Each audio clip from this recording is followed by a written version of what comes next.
President Imam Ali Rahman, first of all, I want to congratulate you for successfully hosting the SCO conference today. Secondly, I want to thank you on behalf of my delegation, the hospitality, the warmth that you have shown us on our visit here. We discussed wide-ranging subjects relating to trade between the two countries, the connectivity, the shortest route from Tajikistan to the Indian Ocean to the sea is through Pakistan. So we discussed that and how we can mutually benefit from trade, whether it's textiles or it is pharmaceuticals, tourism. But today the most important subject and what concerns our two countries most of all is Afghanistan.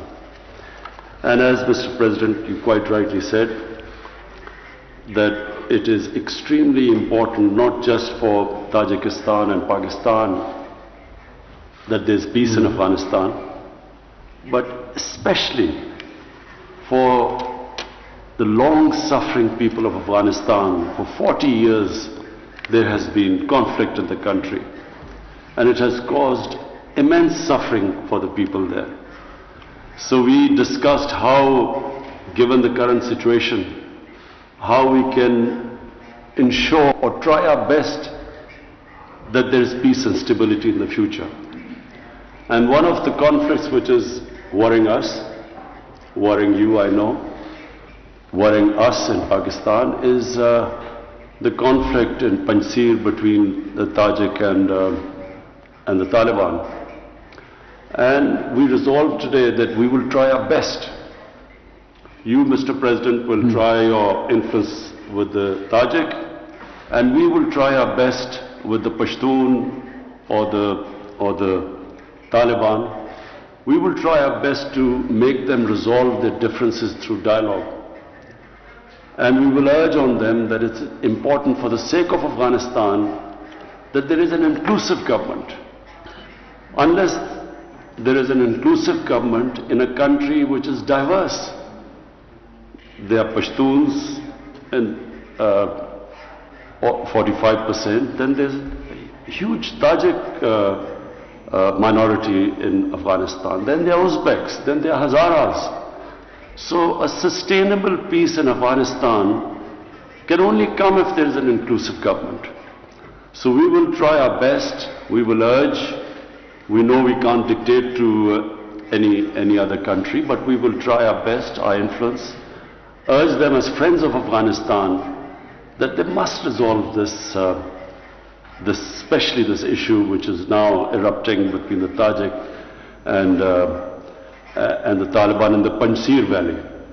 And we will also urge them on humanitarian grounds, they must, if they open the blockade, so humanitarian aid can go through.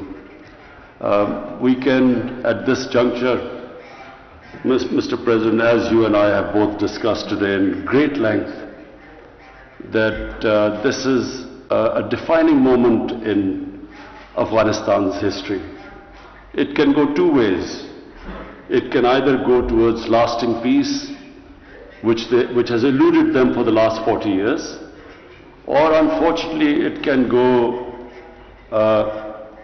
the nightmare scenario where it can have more conflict, a humanitarian crisis, more refugees, an unstable Afghanistan which could be used by terrorists. Pakistan, at least, there are 3 different terrorist groups that were using Afghan soil to do terrorist attacks within Pakistan. So therefore it is in everyone's interest. In fact, it is the world international community. It's in everyone's interest that there is stability and peace in Afghanistan. And so the peace, as we agreed today, can only come if there is an inclusive government. All different points of views, factions, ethnic groups, all of them are included in a government which will lead to sustainable peace. So I thank you again, Mr. President, for for your warmth and your great hospitality. I must say, on behalf of my delegation, everyone has been very impressed. We have seen the development that has taken place. We've seen the buildings, the greenery. It shows that you have a real passion. You feel for to develop your country, and it has really impressed my delegation, and I want to congratulate you for that. Thank you.